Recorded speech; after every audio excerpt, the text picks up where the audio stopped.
Welcome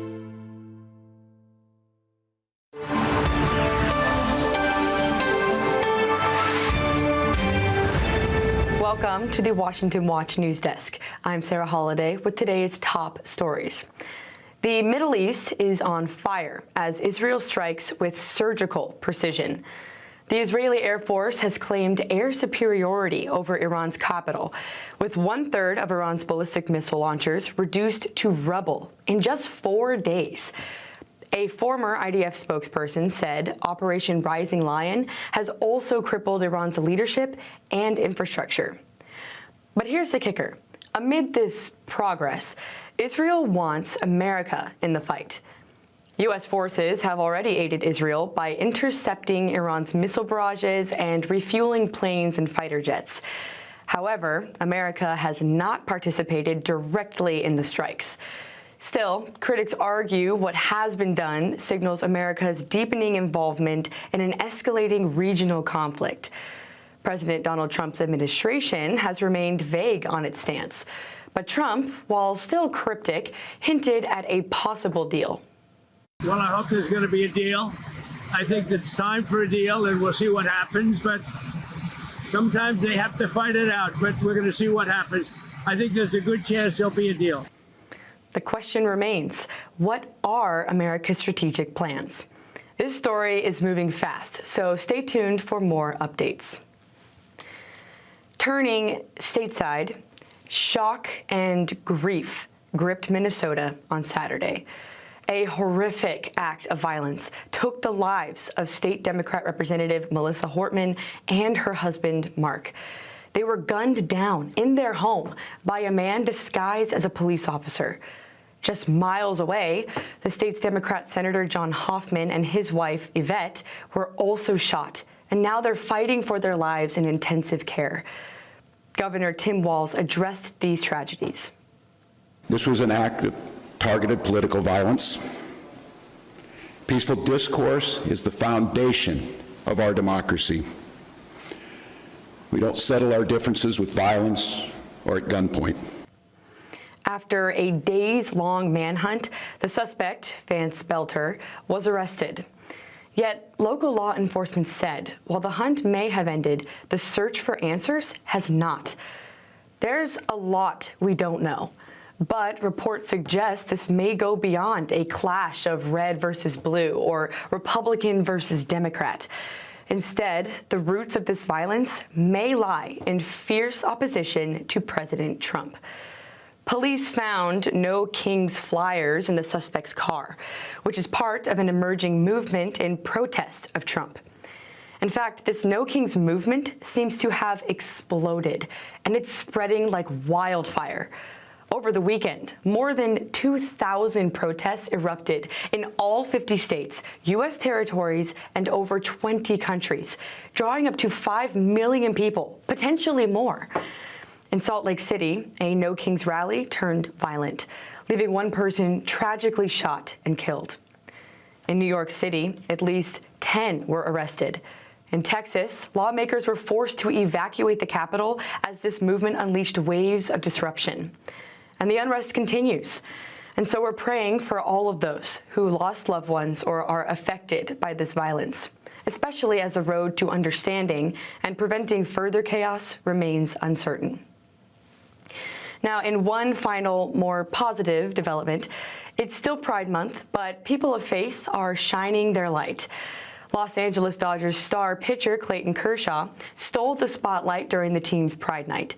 He wore a rainbow-themed cap, but with a powerful twist.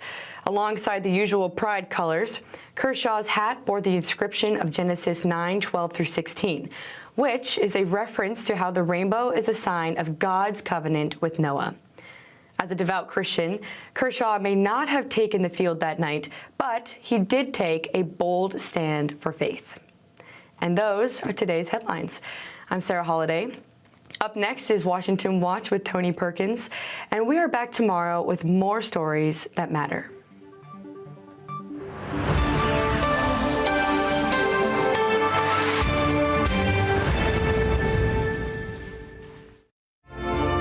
From the heart of our nation's capital in Washington, D.C., bringing bringing compelling interviews, insightful analysis, taking you beyond the headlines and sound bites into conversations with our nation's leaders and newsmakers, all from a biblical worldview. Washington Watch with Tony Perkins starts now. So we had to act. It was the 12th hour. We did act to save ourselves, but also, I think, to not only protect ourselves, but protect the world from this incendiary regime. We can't have the world's most dangerous regime have the world's most dangerous weapons. That was Israeli Prime Minister Benjamin Netanyahu yesterday on Fox News. Welcome to this Monday, June 16th edition of Washington Watch. I'm your host, Tony Perkins. Thanks for tuning in. We'll get an update from Jerusalem on the expanding conflict between Israel and Iran a little later in the program when we're joined by CBN's Chris Mitchell. And on Friday, Iran's permanent representative to the United Nations, Amir Saeed Iravani, had this to say about the conflict. Israel has openly claimed responsibility, and it is done so with the active support of a permanent member of the Council, the United States. This aggression constitutes a declaration of war. A declaration of war. We'll get reaction and analysis from North Dakota Senator Kevin Cramer, who joins us momentarily. And the House is out this week, back in their districts for District Work Week, but the Senate is in session, so we'll check on the status of what President Trump has called the one big beautiful bill. We'll check in with Senator Cramer on the status of that. And continuing on the topic of Iran. The regime has the weapons. They have what they call the basij. It's their local law enforcement. They are brutal. But often these regimes fall in a moment just like this one. And I think what Israel has undertaken in these last 24 hours increases the likelihood that the Iranian people will see sunlight and goodness and not be covered in tyranny as they have been since 1979. That was former Secretary of State Mike Pompeo. I'll share more of a conversation I had with him over the weekend about what might lie ahead for Iran. And I'll also share my thoughts on how we should be responding to what is unfolding in the Middle East. All of that and possibly a bit more on this Monday edition of Washington Watch. And by the way, Washington Watch is made possible by people like you who support the work of the Family Research Council. This program receives no government funding, only contributions from listeners like you. And right now, through June the 30th, your impact can actually be doubled thanks to a $1.5 million challenge match. Now, this limited time opportunity was made available by some generous supporters who want to encourage others to join in this effort to make sure that we can have news and commentary from a biblical perspective. So if you contribute between now and June 30th, your contribution will be doubled. So to partner with us, simply text the word family, that's family, to 67742, family to 67742, and we'll send you a link to partner with Washington Watch. All right, the Israeli military is advancing Operation Rising Lion. Earlier today, the IDF struck what is identified as a communication center used for military purposes by the Iranian armed forces. Now, reports indicate the target was an Iranian state broadcasting station that was live on air at the time of the strike. Not long afterward, Israel intercepted another barrage of Iranian missiles. Joining us now with insights on these developments is U.S. Senator Kevin Cramer of North Dakota. He serves on 4 Senate committees, including the Armed Services Committee. Senator Cramer, welcome back to Washington Watch. Thanks for joining us. My pleasure. Thank you, Tony. Well, Senator, I know you're a strong supporter of Israel. We've talked about the situation in the Middle East multiple times. Your reaction to what has unfolded in the last few days? Well, first of all, my reaction to Israel taking this step is you had to do it. They had to do it. Nobody is on the clock quite like Israel when it comes to the acquisition of nuclear weapons by Iran. So I don't blame them a bit for doing it. I'm grateful to see President Trump's strong support for it. I'm equally grateful, Tony, to see that we haven't risked any human lives, American lives, in the effort. That said, Israel has to know that we have their backs. The other thing that's, I think, I don't want to say necessarily surprising, but the magnitude of it is, in that Israel has been immensely effective in their attacks. They had a very specific and have a very specific plan, a very specific strategy. They took out the ground-to-air missile system, the air defenses over Iran, and now they're just flying wherever they want and have complete control of the skies over Iran. And it's so impressive that I've got to believe that there are a lot of frenemies and enemies in the Middle East and throughout the world looking at that and knowing that those are F-16s, F-35s, F-15s, and other great American technology, and thinking these guys are better at this than we thought. So I think it's good for peace throughout the world. Yeah, I would agree with you, and I would add to that, Senator Kramer, that Israel did this, and they initiated this on their own. I know that there was some hesitancy, and they had been waiting because I think they wanted to do it in concert with the United States. The United States, maybe doing some. Well, it's not clear what, if anything, the United States is doing yet. I know we have resources moving that way, and as you pointed out, it's American equipment.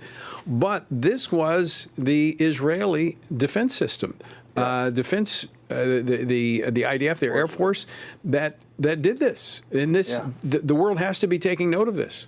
Well, I would sure think so. I know I am, and I think the United States is. But certainly the region is, Tony. And this is what's so impressive to me. You look back to when even Barack Obama, or even go all the way back to Jimmy Carter, when the back and forth between peace through strength policies of Republicans and acquiescence and just sort of thrown up your hands, if you will, by Democrats, going back to Jimmy Carter. We finally have a moment, I believe, when you've seen diplomacy work under President Trump's first term, sets the stage, granted with 4 years off, but then sets the stage for what's happening now.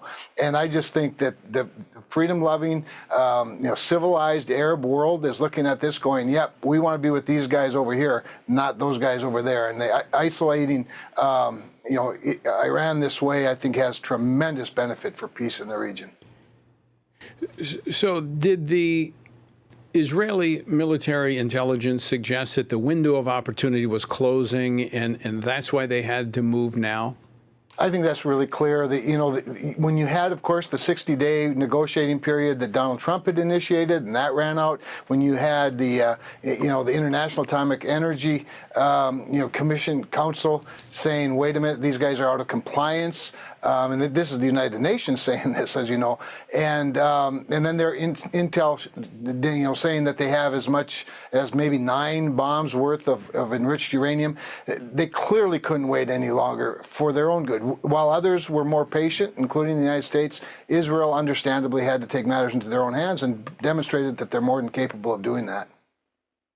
What would you say is victory coming out of this? What does that look like? Yeah, so that's a really important question, Tony. I just don't think you can leave the regime in place at this point. At this point, you've poked the bear so hard that if you leave the bear there, you're probably always going to have to look over your shoulder. The other thing is, I think they have to take out Bordeaux. I just think whether it's them or whether it's the United States, and God knows the last thing the American people want is for us to engage in another war. But I think you have to remove all capabilities, use of nuclear weapons capabilities, and the only way to do that is to take it all out, literally, physically, with bombs. Now, if in the short term here, the Iranian leadership says we give up, we'll step down, and then we encourage and back the freedom-loving Iranian people, that would be great. I just don't see that happening.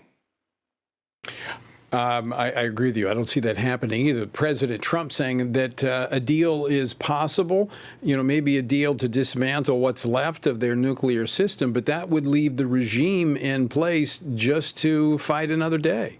Yeah, and that really concerns me. I mean, given the history of that regime and just, I just think that would be discouraging to the Iranian people, most of whom, the vast majority of whom, are very pleased with what they're seeing right now and hopeful. And, we've led them to this point, not quite like this, but other times when they thought the United States had their back. I think of Barack Obama, who basically left the freedom-loving demonstrators of Iran just holding the bag. And I just think at this point you can't leave the regime there.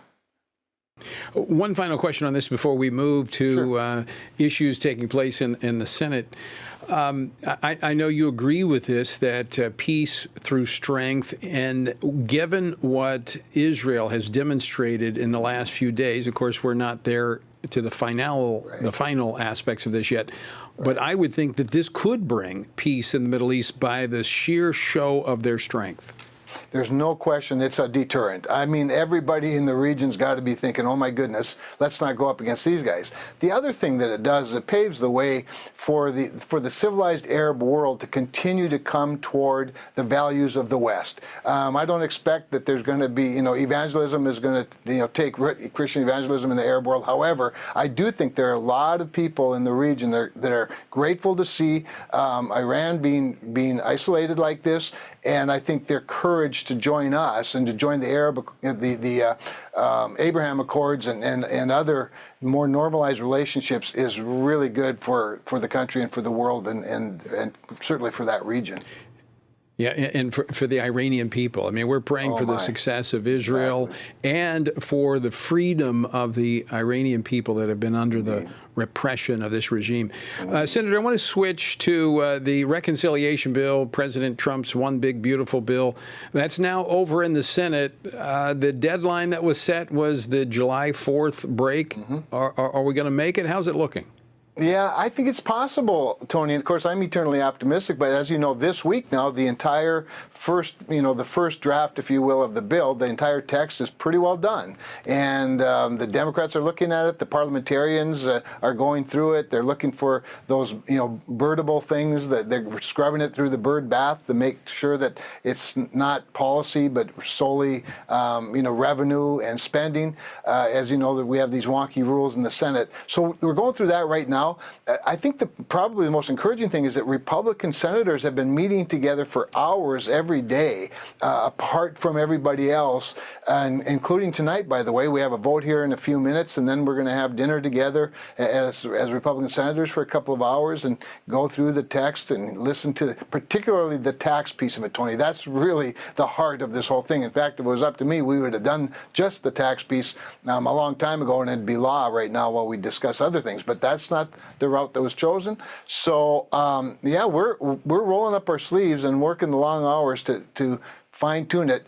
We have to get something that 50 people will vote for, as you know. That's the trickiest part. But I think if Speaker Johnson could get one more than a no out of as many as 430 some, we ought to be able to do that as senators by the 4th of July. Yeah. Senator Kramer, you mentioned the Speaker. He's been very clear about warning about too many tweaks could create problems when it comes back over to the House. Do you foresee any sticking points at this time? Yeah, it's a great question. I think we're going to find more spending cuts. I know that won't break your heart. We have a rescissions package in front of us now that the House passed by one vote as well, that I'm sure it really breaks your heart that we're going to maybe defund NPR and public broadcasting. But having said that, we're going to make it better. It's plain and simple. We're going to make the tax cuts permanent. The SALT thing is probably one of the stickier things. But Tony, at the end of the day, this bill is going to be good enough that where if you voted for it in the House before, there's no reason for you not to vote for it this next time, because then you're given a binary choice. Is it better to pass it or not? And at that point, I think that the House will pass it as well. Well, now is the time. If not now, when? When do we right this ship of state? Right. Senator Kramer, always great to see you. Thanks so much for joining us. Appreciate your leadership on Capitol Hill. Thank you, Tony. My pleasure, and I appreciate your witness and your ministry there. Thank you very much. All right, folks, coming up next, former Secretary of State Mike Pompeo. Hi, everyone. This is Pastor Jay Johnston, National Prayer Director with the Family Research Council. I want to invite you to join our 21-day Family Bible Challenge as we read through the book of Matthew. This is an opportunity for you and for your family to come together for 15 minutes a day to read God's Word together. Deuteronomy 6 says, "These commandments that I give you today are to be on your hearts. Impress them on your children. Talk about them when you sit at home and when you walk along the road, when you lie down and when you get up. Seek the Word of God. Obey the Word of God. Share the Word of God so that you and others might know the joy of walking with God now and for all eternity. As your family gathers to read the Bible, invite the Holy Spirit to work in your life to spiritually transform each one of you. Ask the Lord to show you creative ways for you to connect with your family to read God's Word together. I pray that however God uses this challenge in your life and those that you join together with will be a blessing to you and strengthen you as you read the Gospel of Matthew together. Visit frc.org/Family Bible Challenge for more information. In a time when Washington seems clouded by compromise, a bold group of lawmakers are standing firm in defense of the values which our nation was built upon. At FRC Action's 100% Awards, 171 members of Congress were honored for voting 100% in line with policies that promote faith, family, and freedom. Faith and family made our country, it's the foundation that made our country not only great, but good. The values that make America, faith, family, hard work, personal responsibility. I mean, that to me is the heart of FRC, and grateful for everything that they do. It's very important for us to have organizations such as FRC. First of all, I think it keeps us grounded, in addition to which the issues that you champion are issues that we should all be championing. FRC is very, very good at honing in on those things that really affect Christians' lives. Also working with members of Congress, too, to make sure that those values are instilled in the legislation that we create. Having the Family Research Council to guide us is critically important to being able to do the right thing consistently. These lawmakers have drawn the line, not just in policy, but in principle. This is more than politics. This is conviction in action. Visit frcaction.org for more information on how you too can make a difference.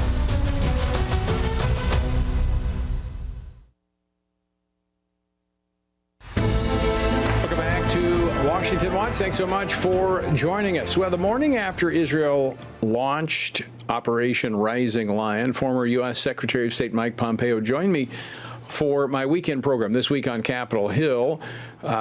And I want to share a part of that interview in which we discussed what history shows us about the risk of regime changes, although that's certainly something people would like to see in terms of Iran and the future is a change of this Islamic regime. We need to do so with our eyes wide open. How do we prepare for that? Well, here is that conversation. So let's talk about what a regime change looks like, because from history would tell us, a vacuum is filled by something. And we've been a part of seeing regime changes before, only to end up with a situation that's even worse.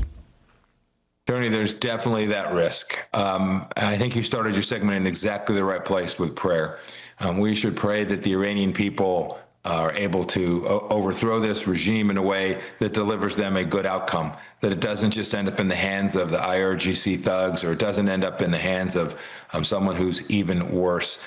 The Iranian people have a long history. This is an amazing nation with deep Persian culture and talented engineers and a school system that is quite capable. These are people who have the capacity to build out a society where people can worship in the way they want, and with leadership that gives space and freedom for commerce and wealth creation, and all the things that we want for them. We need to do all that we can to assist the Iranian people in achieving that objective. We know that this vacuum will get filled. We ought to do everything we can to work to make sure it's filled by those who no longer want to threaten the destruction of the nation of Israel. You were very clear about this messaging when you were Secretary of State, that our beef is not with the Iranian people. It is with the regime that is repressive. How volatile is the structure of Iran when it comes to the people? What would it take to see a regime change? Are we at that threshold level right now, given what Israel is doing? Tony, history would teach us that one of the things we can never predict is when regimes like this will fall. I was a young soldier in Germany in 1989, and one day everybody woke up and the Soviet Union had begun its collapse. So you don't know when that moment will be. I must say, if you're a parent of a young girl in Iran and you see what happened overnight, and you see that the trillions of dollars in sanctions against the regime, the billions of dollars spent on weapon systems delivered literally nothing for you, and indeed even worse, continued to oppress you, you must be thinking, can I find friends and partners? Can I find other citizens in my town, in my community, whether you're in Esfahan or Kermanshah or wherever you may be, and find a path forward that is fundamentally different. The challenge is that the regime has the weapons. They have what they call the Basij. It's their local law enforcement. They are brutal. But often these regimes fall in a moment just like this one. And I think what Israel has undertaken in these last 24 hours increases the likelihood that the Iranian people will see sunlight and goodness and not be covered in tyranny as they have been since 1979. To facilitate this, what should be the next steps that the United States takes? Oh, really three things. One, we've got to make sure we keep our folks safe. So the first step is to make sure we've got postured correctly. I think President Trump has done really good work these last days, putting the weapon systems in the theater so that we can do just that. Second, I've heard some leaders in the United States Senate, Democrats, say that this attack was reckless. That's a mistake. What would have been reckless is to allow Iran to continue down the path towards a nuclear weapon, and now that's not going to happen. And so the second piece of this is we should continue to support our ally Israel and make sure that we provide at least the tacit support necessary so that they can do what's needed there inside of Iran for the days and weeks ahead. The political pressure to stop Israel will start today at the UN and continue in the days ahead for sure. And then finally, we should make very clear that when the moment is right, we will support the Iranian people in their effort. We will provide the tools and resources necessary so that an Iranian regime that has fallen is followed by a set of leaders inside of Iran that the Iranian people actually desire and want. And that'll be a really good outcome if we can assist in all three of those ways. You mentioned the United Nations, longtime critic of Israel. It seems to be they exist just to harass Israel almost. But timing is everything in an operation like this. And just watching the body language of the Prime Minister and others and seeing the shuttling back and forth, I knew the window they saw, as you made reference to earlier, was closing. But this week, the IAEA, for the first time in 20 years, finding and actually issuing a resolution that Iran was non-compliant in their nuclear program, their non-proliferation obligations. This should somewhat, I would think, muffle the international community, because this is certainly, the International Atomic Energy Agency is not a puppet of Israel. So I would think that this might help when we talk about that window of opportunity.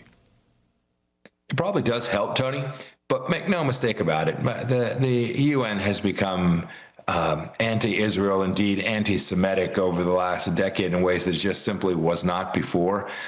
Israel loses just about every vote at the UN General Assembly. And of course, on the UN Security Council, two of Iran's partners, the Chinese Communist Party and Russia, sit to veto anything that the United States might want to do at the Security Council level.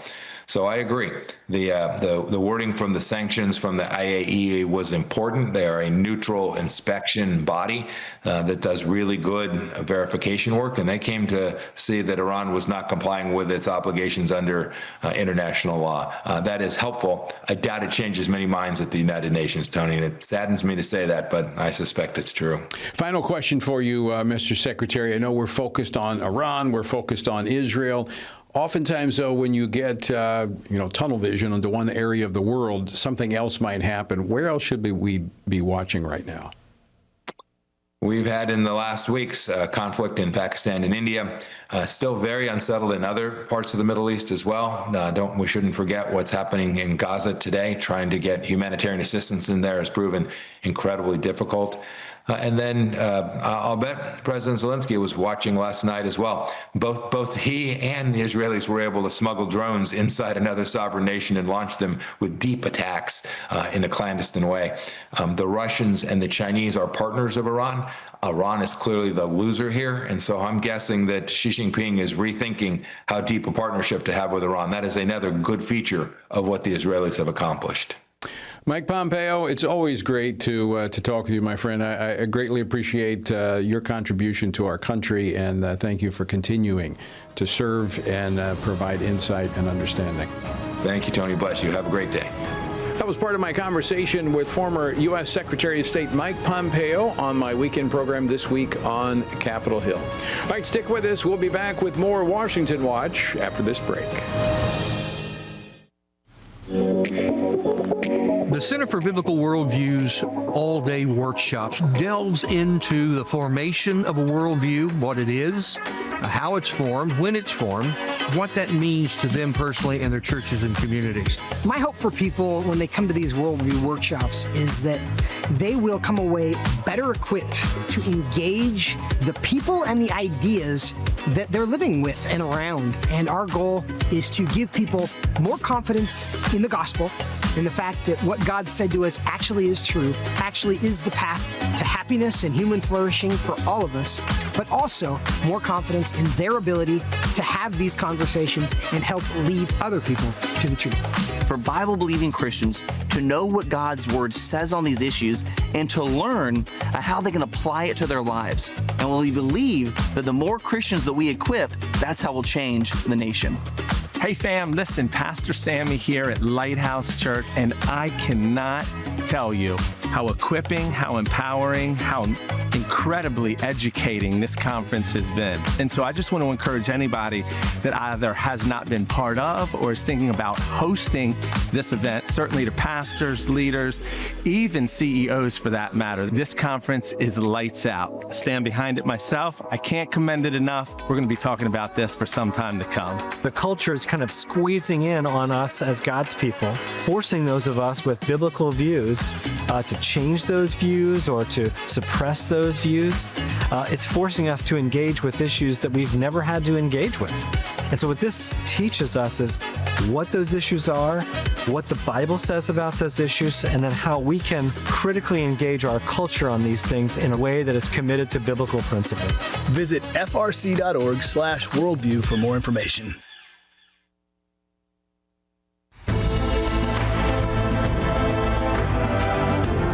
Welcome back to Washington Watch. Thanks for tuning in. I've been asked repeatedly, how should we interpret and respond to the unfolding events in the Middle East, particularly in light of some high-profile voices within so-called conservatism encouraging President Trump to adopt a more isolationist stance? Let me say this. It is in America's vital interest to stand with Israel, especially now, as the Middle East undergoes a tectonic shift, which may alter the geopolitical landscape for generations to come. As a Marine veteran, I'm not a hawk. I don't believe America should be the world's policeman, nor do I support endless foreign wars. But retreating into isolation is not a strategy. It's a gamble with consequences we cannot afford. A global leadership vacuum will not remain unfilled. It will be occupied by regimes hostile to freedom and democracy. To cede that space is not only naive, it is dangerously short-sighted. Now, I'm thankful that Israel did not wait on America before acting on their military intelligence that the window of opportunity to eliminate the existential threat posed by Iran's nuclear program was closing, and so they acted. Tehran's ambitions have never been hidden. For decades, the leaders of the Islamic Republic have vowed to eradicate the Jewish state. In December 2000, Iran's supreme leader called Israel, quote, a cancerous tumor that should be removed. In August 2012, then President Ahmadinejad declared, quote, any freedom lover and justice seeker in the world must do its best for the annihilation of the Zionist regime, end quote. Now, that's not rhetoric to be ignored. You know, Jesus said in Matthew 15:18, those things which proceed out of the mouth come from the heart. We would do well to take that admonition seriously. And his history teaches this lesson. The world dismissed Adolf Hitler's speeches as the ravings of a madman. The result, a global war that killed an estimated 70 to 85 million people. America didn't enter that war until it was attacked at Pearl Harbor, yet our delay came at great cost. The Jewish people in particular have learned that when an ideologically driven regime threatens to destroy them, they cannot afford to wait. They must act or risk annihilation. Now, I was present in the U.S. House chamber both in 2015 and 2024 when Israeli Prime Minister Benjamin Netanyahu addressed joint sessions of Congress. In both speeches, he warned not only of Iran's threat to Israel, but of its broader threat to the United States and the entire free world. And he was right. Last week, Israel acted, reportedly with a tacit nod from Washington, to prevent Iran from reaching nuclear capability.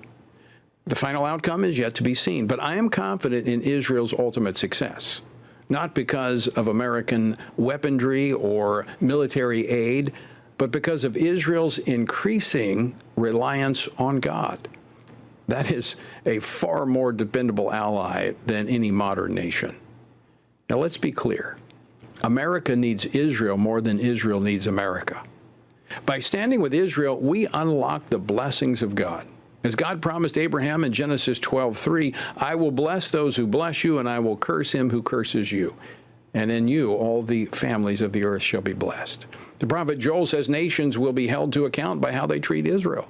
For behold, in those days and at that time I will gather all the nations, and I will enter into judgment with them there on the account of my people, my heritage Israel, whom they have scattered among the nations. They have also divided up my land. This is not just about ancient empires. This is a prophetic declaration that includes all modern nations, including the United States. That brings me back to why the isolationist sentiment gathering traction in some corners of the Republican Party is both misguided and dangerous. When my children were young, one of them once asked me to buy something, and I told them we didn't have the money for it. And without hesitation, they responded, well, just drive to the bank and get some money out of that machine. Well, that moment became a teaching opportunity. Withdrawals require deposits. For decades, America has drawn on a global account filled by our leadership, our values, and yes, our engagement. And we've benefited immensely. Because of our strategic alliances and proactive leadership, the wars that we have fought have largely been overseas, sparing our own soil from the devastation experienced by many other nations. Our global posture has protected not just our interests, but our homeland. Leadership carries obligations, not to fight every war, but to shape the world in ways that protect freedom, promote stability for everyone, and ultimately benefit American citizens. This is not charity, it's strategic stewardship. Now, some argue that global engagement is too expensive, but the truth is this: America's privileged position in the world economy that has given us such a great standard of living is because we're, in part, the issuer of the world's primary reserve currency. And it's enabled us to borrow and spend on a scale unmatched in history. Yet our ballooning national debt is not the result of foreign aid or military partnerships. Foreign aid represents less than 1% of our federal spending. In contrast, roughly 70 to 75% of our budget is consumed by domestic spending, with about 65% categorized as mandatory: Social Security, Medicare, Medicaid, and the interest on the debt. These are the primary drivers of our fiscal crisis, not our standing with allies. Now, let me be unequivocal. For those who say we cannot afford to support Israel, I say we cannot afford not to. If we abandon our support for Israel, we will soon discover that the account of God's blessing on America is overdrawn. We have long benefited from the undeserved favor of God. This is more than geopolitical. It is about biblical truth. We are in a moment that demands moral clarity, not political convenience. Israel's cause is just. Their restraint has been remarkable. Their enemies are emboldened. Their future is not guaranteed except by God. As Americans, we should not only recognize that truth, we should align ourselves with it. If we want to secure our future economically, politically, and spiritually, we must stand with the nation that God Himself has called the apple of His eye. Research Council is committed to advancing faith, family, and freedom from the East Coast to the West. So FRC is going to Southern California for this year's Pray, Vote, Stand Summit, October 17th and 18th at Calvary Chapel, Chino Hills. Join us for this powerful gathering of Christians desiring cultural renewal and spiritual revival. The Pray, Vote, Stand Summit brings together Christian leaders, issue experts, and government officials for a time of prayer, inspiration, and action. Together, we will seek God's guidance for our nation and engage in meaningful discussions on the intersection of faith, government, and culture. If the spiritual foundations and the cultural walls of our nation are to be rebuilt, we all have a role to play. May we each find our place on the wall as we build for biblical truth. Register now at prayvotestand.org.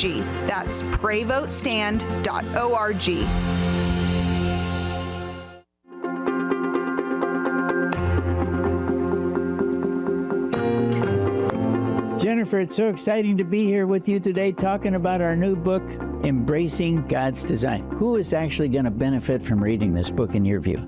There's so many different audiences that can benefit. The first one are counselors themselves, right? Because we have some material in there where we really address the gender dysphoria diagnosis and what is wrong with it. We have information for people who are wanting to go back to embracing God's design for their life. This is really magical to have the therapist and the individual who suffered come together and write about why this is happening and why we're seeing this. And we brought all of that experience to the table. We want to see people walking in the fullness of who God has called them to be and not a false identity. Order today at embracethedesign.com. How should Christians think about the thorny issues shaping our culture? How should Christians address deceitful ideas like transgenderism, critical theory, or assisted suicide? How can Christians navigate raising children in a broken culture, the war on gender roles, or rebuilding our once great nation? Outstanding is a podcast from the Washington Stand dedicated to these critical conversations. Outstanding seeks to tear down what our corrupt culture lifts up with an aim to take every thought and every idea captive to the obedience of Christ. Whether policies or partisan politics, whether conflict in America or conflict abroad, join us and our guests as we examine the headlines through the lens of Scripture and explore how Christians can faithfully exalt Christ in all of life. Follow Outstanding on your favorite podcast app and look for new episodes each week.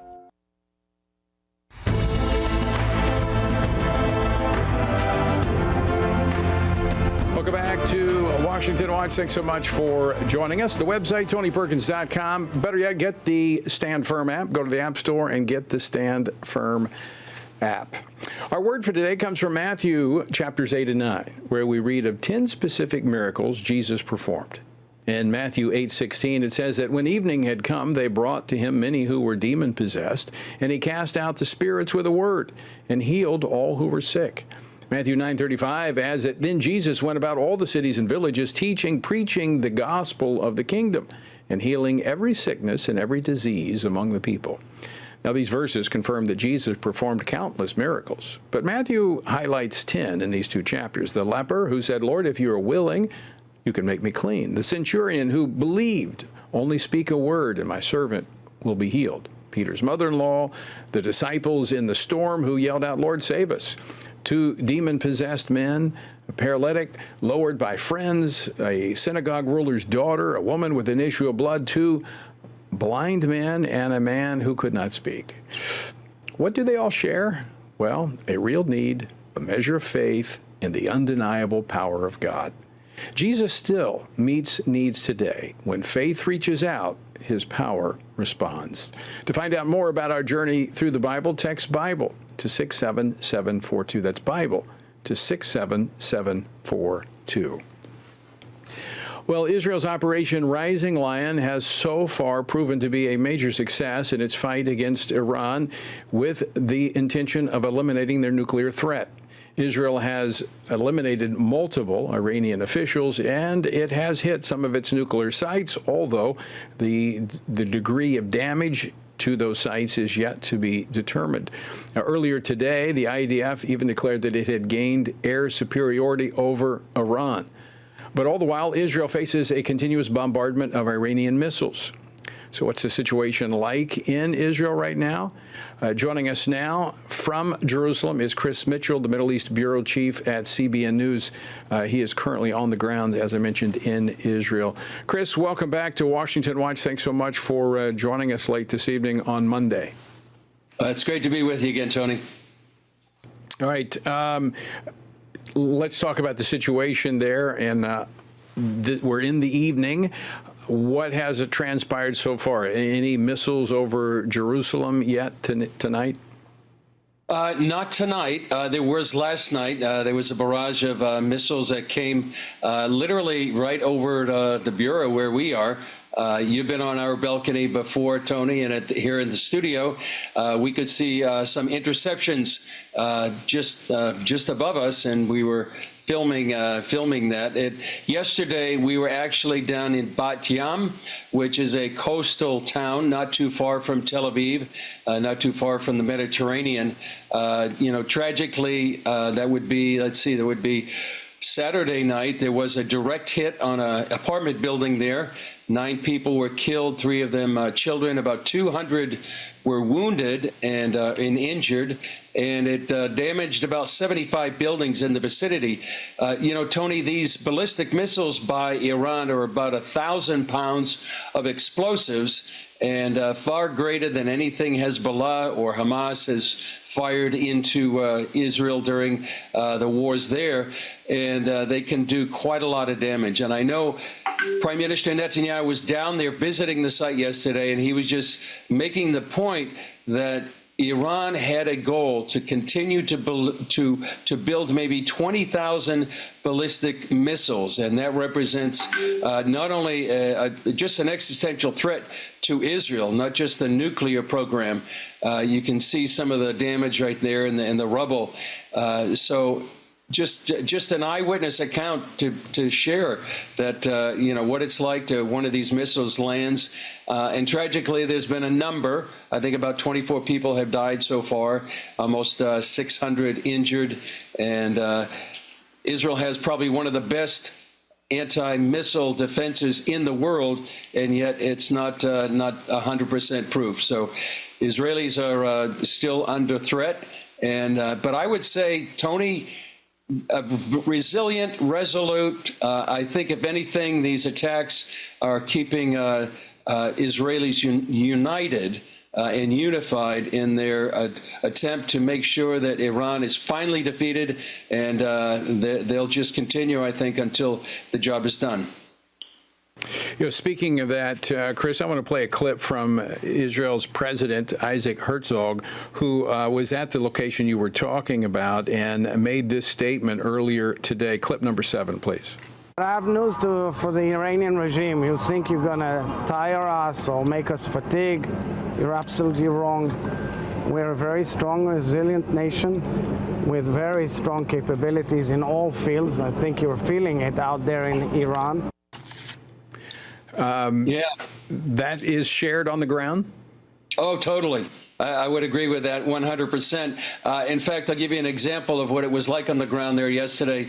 There was a siren alert, and most of the rescue workers that you saw there in that video just came around the corner, went to an underground parking lot. It was a building that was still not completed.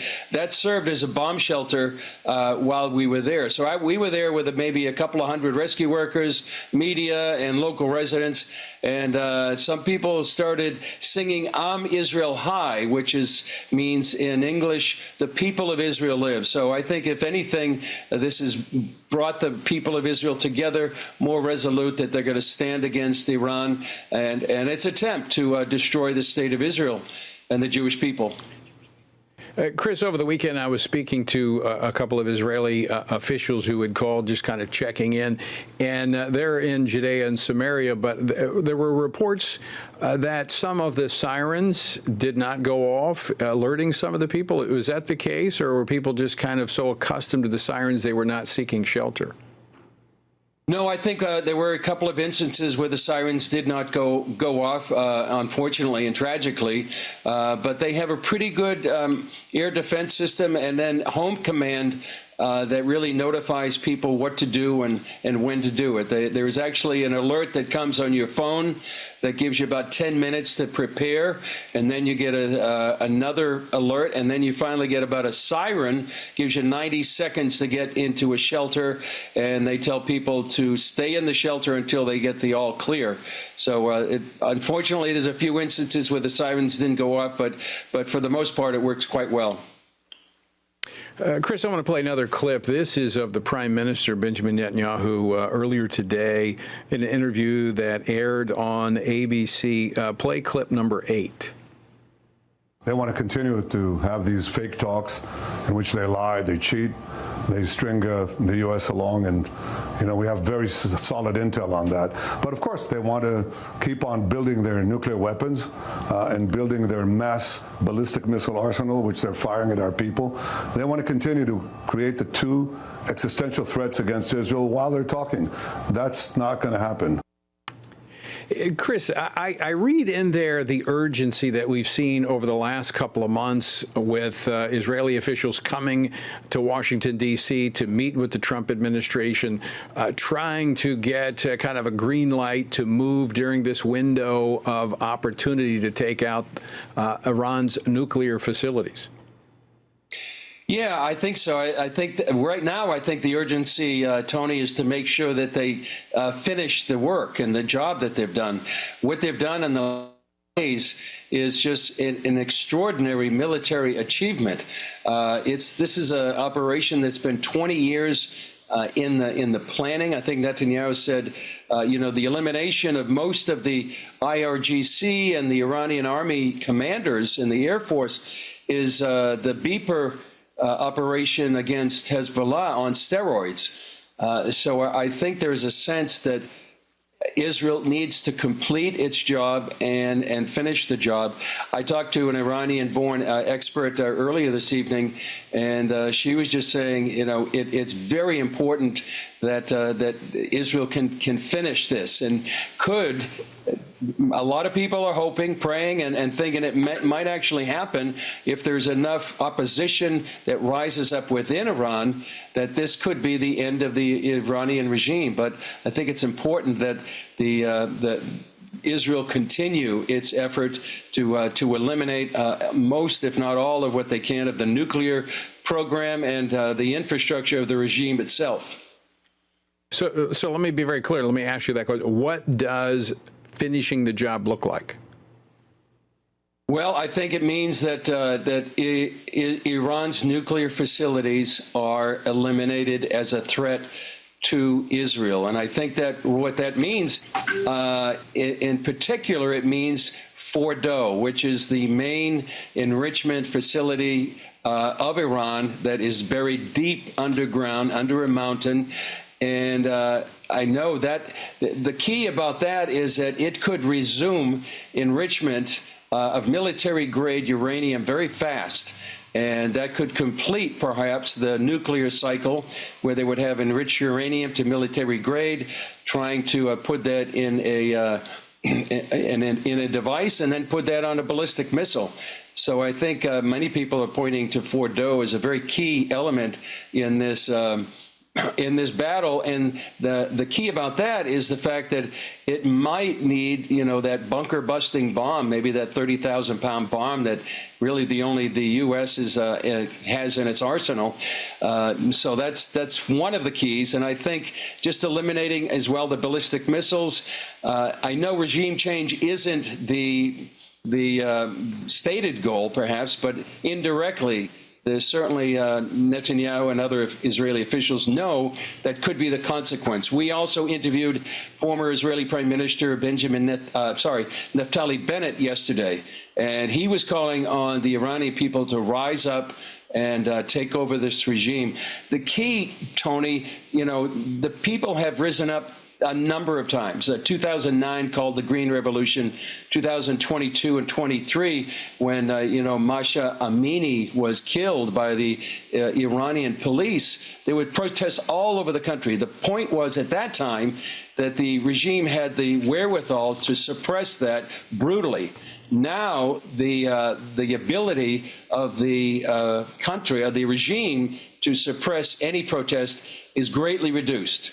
And the more it gets reduced, the more ability, perhaps the Iranian people themselves, to rise up. And there's one other thing, you may have seen it, there's an amazing video of actually Iranian state TV on the air is bombed by Israel. There was actually a female presenter who was terrified when it actually hit. Now that could be one other way when they take away the propaganda that the state has to actually undermine the regime in a way that hasn't been done probably since 1979. But right now, there's really no strong organized opposition politically within Iran to take over that regime. And I think that might be some of the hesitancy to take out the regime from the U.S. administration. An AP report said that President Trump had actually rejected a plan that had been presented by Israel to eliminate Iran's supreme leader, the Ayatollah. I think part of that's driven by a fear of what a vacuum of leadership actually creates there in Iran. We've seen that story before. Yeah, we have, and that is a possibility. I don't think Netanyahu has ruled out the elimination of the Ayatollah themselves. One other thing, I did talk earlier tonight with a colleague of ours, George Thomas, who's reported extensively on Iran through the years, and especially on the underground church. And he was telling us that the underground church is very strong and it's very widespread. And the prayer is that they could rise up to, at least behind the scenes, in prayer. And I think maybe people may not realize how many Iranians have come to faith through many dreams and visions over the years. And it could be, some people believe it's the fastest growing church in the world. And that could be sort of a something unseen that maybe is not in the public attention, but something that the Lord would use for such a time as this, for the freedom of the Iranian people. Well, certainly the reports are very clear that the regime does not represent the vast majority of Iranians. So you're right. It'll be interesting to see what happens. I also agree with you that Prime Minister Benjamin Netanyahu is going to do what's in the best interest of Israel, and I would pray that he does as well for the long-term security of the nation. And that's why there's some concern. And I would ask what you're hearing there. We just have a couple minutes left. Is there concern that Iran might re-enter into negotiations? I mean, you heard that clip earlier from Prime Minister Netanyahu that their intel says that the Iranians were basically playing the Americans. Yeah, I think that was a big concern over here is that that negotiations would go back, that the war would stop, and that Israel wouldn't be able to actually finish the job and get all their military goals and maybe political goals completed. So I think that that would be just a way. I think Iran is only asking for negotiations now because they realize how close they may be to actually the regime falling, whether internally because of pressure or externally because of what Israel is able to do militarily on the ground and destroy much of its military infrastructure and maybe its propaganda machine as well. Just about 20 seconds left, but isn't that essentially what's happened in Gaza, where every time they get on the verge of finishing the job, they're pulled back? Many times the people are saying, don't go, don't finish the job. It seems like Israel isn't able, historically, to be able to win a victory. And perhaps this will be a time like 1967 when they actually can, go all the way to victory. Well, and we will pray to that end that God will protect the nation of Israel and that success and peace, at least for now, will be secured. Chris Mitchell, always great to see you. Thanks for joining us. Folks, and I would encourage you to continue to pray. All right, that's all we have for today. Keep standing.